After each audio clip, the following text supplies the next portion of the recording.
সচরাচর নরমালি এখন প্রচন্ড গরম পড়ে গেছে, আরো গরম পড়বে। গরম থেকে স্বস্তি পাওয়ার জন্য আমরা অনেকেই দইয়ের তৈরি খাবার খাই বা দই খাই, যেটা শরীরটাকে ঠান্ডা রাখার জন্য এবং সুস্থ থাকার জন্য। তবে এই দইটি যদি বাজার থেকে কিনতে যায়, অনেক সময় রং কেমিক্যাল ভেজাল দই পাওয়া যায়, যেটা স্বাস্থ্যের জন্য ক্ষতিকর। আর এই কাজ করার পরে দেখা যায় এই দই খেয়ে ডাক্তারের পিছনে ছোটাছুটি করতে আরো টাকা পয়সা নষ্ট হয়। অত শত ঝামেলাতে না যেয়ে আপনি সরাসরি যদি এরকম একটা দই মেকার নিয়ে নিতে পারেন, তাহলে রং কেমিক্যাল ভেজাল দই খেতে হবে না আপনাকে। একদম সলিড ফ্রেশ দই আপনি খুব সহজেই ঘরে বসে বানিয়ে নিতে পারবেন।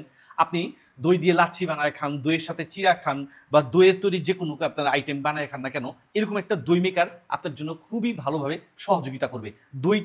দই মেকারটি ব্যবহারের উপায়টা আমি বলে দিচ্ছি। আর এত এত পেজ থাকতে আমাদের কাছ থেকে কেন নিতে হবে? আমরা দিচ্ছি রিজনেবল প্রাইসে এবং দিচ্ছি গুণগত মান ভালো, অরিজিনালটা।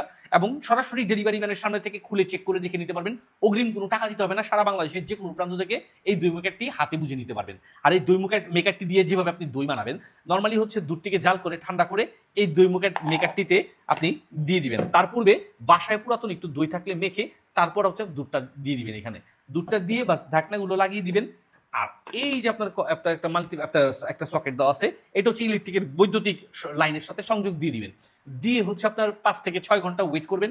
দেখবেন অটোমেটিকলি এখানে একদম সুন্দরভাবে ইজিলি দই তৈরি হয়ে গেছে। হয়তোবা দইটা ঠান্ডা থাকবে না, ওই ক্ষেত্রে খানিকটা সময় ফ্রিজে রেখে ঠান্ডা করে নিতে পারবেন। তারপর আপনি দইটাকে পরিবেশন করতে পারবেন বা খেতে পারবেন। আর এত সুন্দর দই মেকারটি পাচ্ছেন কিন্তু বরাবর আমাদের এসটি বাজারের পেজ থেকে। তাই দেরি না করে আজই এখনই ভেজাল মুক্ত দই খাওয়ার জন্য এই দই মেকারটি নিতে যোগাযোগ করুন আমাদের এসটি বাজারের পেজে। সারা বাংলাদেশের যে কোনো প্রান্ত থেকে সম্পূর্ণ ক্যাশ অন ডেলিভারির মাধ্যমে আজই এক্ষুনি বুঝে নিন এই দই মেকারটি।